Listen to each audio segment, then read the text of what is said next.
सुनो तुम, ये दवाई ले लो और ब्लैंकेट ओढ़ के आराम से सो जाओ। और हाँ, मोजे पहन लेना। मुझे प्लीज तुम माफ कर देना। तुम चाहो तो मैं अभी रूम छोड़ देता हूँ। पर क्यों? तुमने जो किया गलती से किया। जब तुम नींद में थे मुझे पास नहीं आना चाहिए था। वैसे भी हम दोनों लड़के हैं और तुमने सिर्फ हाथ ही तो लगाया था।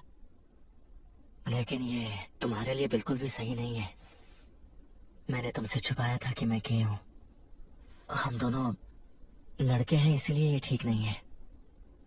ठीक है, मैं तुम्हारी बात समझ गया।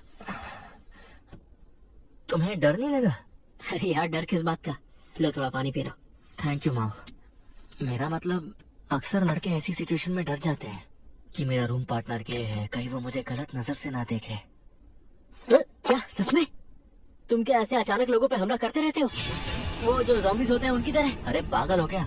वैसे भी मेरी लाइफ में कोई और है, पर मेरा ये एक्सपीरियंस है। लोग बहुत बुरी बुरी बातें करते हैं। वो गे लोगों का मजाक उड़ाते हैं और हंसते हैं। हाँ, पर मुझे तुमसे बिल्कुल डर नहीं लगा। लगता है ये जिंदगी में अकेला है। देखो, मैं तो गे नहीं हूँ, पर ना मैं तुम पे हंसूंगा ना तुमसे डरूंगा, और किसी को ये बात बताऊंगा भी नहीं। ये मेरा वादा है। तुम सच में अलग हो। मैं भी तुमसे वादा करता हूँ, मैं इस बात का ध्यान रखूंगा कि तुम मेरी वजह से कभी अनकंफर्टेबल ना हो। चलो एक नई शुरुआत करते हैं। हाँ, क्यों नहीं। हिसाशी कह रहा था कि हमें ब्लड ओथ लेनी चाहिए, पर मुझे वो थोड़ा अजीब लगा, तो मैंने कहा एक वीडियो बना लेते हैं ताकि दोनों के पास सबूत हो। अब बात निकली थी तो हमने सोचा एक और प्रॉब्लम सुलझा ली जाए जो रूममेट्स को अक्सर होती है। ये बताओ, अपनी प्राइवेसी का ख्याल कैसे रख रहे हो? क्योंकि अब हम रूममेट्स हैं ना। हाँ, ख्याल रखना। मास्टरबेशन का एक सिग्नल रखते हैं एक दूसरे को प्राइवेसी देने के लिए, तो हम एक दूसरे को प्राइवेसी दे पाए। इसलिए हमने एक वार्निंग डॉल खरीदी, और उस दिन हमने एक दूसरे से वादा किया कि हम एक दूसरे की प्राइवेसी में दखल नहीं देंगे। पर मुझे ऐसा लग रहा था कि ना जाने क्यों मैं उसके साथ बंध गया था। मुझे डर था कि कहीं मैं गलती से उसका दिल ना दुखा दूं, कहीं उसे मजाक ना बना दूं। अब बहुत देर हो चुकी है। मैंने इसे फिल्म के लिए हाँ कह दिया है, मैं वो करूंगा। क्यों, सुना ना तुमने? अब तो मैं इसे नहीं छोड़ूंगा। मुझे इचिकावा पर गुस्सा आ रहा है। क्या मेरे यहाँ होने से तुम्हें दिक्कत है? नहीं, वो बात नहीं है। चलो ठीक है, हम बाद में बात करते हैं। साथ में बैठकर कोई फिल्म देख लेंगे। क्या तुम बाकी की डिटेल सुनना चाहते हो? क्योंकि एडी भी यही है। ओह, लगता है तुम्हारी काफी बनती है। तुम अपनी पर्सनल चीजें काम के बीच में कभी नहीं लाते हो माओ। तो मुझे लगा था या तो तुम एक दूसरे से बहुत नफरत करते हो या तो वो बहुत घटिया आदमी है। नहीं, हम अच्छे दोस्त हैं। भले वो कैसा भी दिखे, पर वो इंसान अच्छा है। तो तुम इसके खिलाफ क्यों थे? ऐसा लग रहा है किसी कोई दिक्कत नहीं है। जरूर वो किसी वजह से नर्वस होगा, पर अब तो हम है ना उसके साथ। अब ऐसा लग तो रहा है कि इसे इस चीज से कोई दिक्कत नहीं है। फिर भी न जाने क्यों मेरा दिल इस बात को मानने को तैयार ही नहीं है।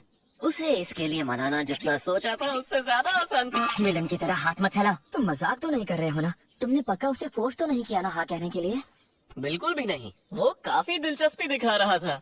शायद मेरा पैशन उसमें भी घुस गया। सच बताओ, क्या रिश्वत देने वाले हो उसे? फिर से हफ्ते भर की कैफेटेरिया मील्स? मुझ पर भरोसा रखो, वो आसानी से पटने वालों में से बिल्कुल नहीं है।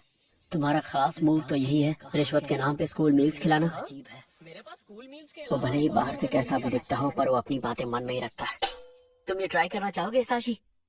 ये नया फ्लेवर है, एक बार ट्राई करना चाहोगे?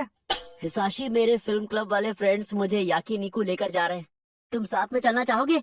मैंने जब भी उसे इनवाइट किया उसने हर बार मुस्कुरा के मुझे ना कहा और कहा तुम चले जाओ। उसने ऐसा क्यों किया ये तो मुझे भी नहीं पता। मुझे सिर्फ ये पता है कि वो मेरा रूममेट है। इसके अलावा वो क्या सोचता है, क्या चाहता है, क्या महसूस करता है, मुझे कुछ नहीं पता। ये फिल्म देखी क्या? इसमें सब मर जाते हैं। और ये वाली? इसमें भी मर जाते हैं। ओहो, तो ये वाली? इसमें तो शुरू होते ही मर जाते हैं, इसीलिए तो ये फिल्में बेस्ट हैं। कितने नखरे हैं तुम्हारे। एक काम करो, तुम ही चूज कर लो। तुमसे बात करने का सोचा था, लेकिन ये फिल्म बहुत इंटरेस्टिंग है। अच्छी चॉइस है माओ। कहा था ना मैंने। अब से तुम ही डिसाइड करना। अरे बाप रे, मैं नर्वस क्यों फील कर रहा हूँ। माओ, चाहते हो हिसाशी? फिल्म मेकिंग के बारे में जानना है और साथ ही तुम्हारे बारे में भी। मेरे बारे में? पर क्यों? क्योंकि तुम बाकी सबसे बहुत अलग हो। मेरी कोई हॉबीज नहीं और ना ही मैंने आज तक कोई क्लब ज्वाइन किया है। तो कुछ नई चीज ट्राई करता हूँ। तुम्हारे जीने का स्टाइल मुझे बहुत पसंद है। तुमसे जलन होती है। वो वीडियो याद है जिसमें हम दोनों ने एक दूसरे से वादे किए थे? तुमने मुझसे क्या कहा था? मुझे फर्क नहीं पड़ता तुम्हें यकीन है या नहीं है, पर मैं कभी कैमरे के सामने झूठ नहीं बोलता। दरअसल मैं समझ नहीं पाया था कि तुम्हारा क्या मतलब था। मैंने सच में तुमसे ऐसा कहा था। अब तो शर्म आ रही है। मैंने सोचा कि यार ये लड़का तो पागल है। क्या? तो तब से तुम ये सारी बातें सोच रहे थे? वैसे तो मुझे कैमरा के बारे में बिल्कुल भी नहीं पता, लेकिन तुम्हारे बारे में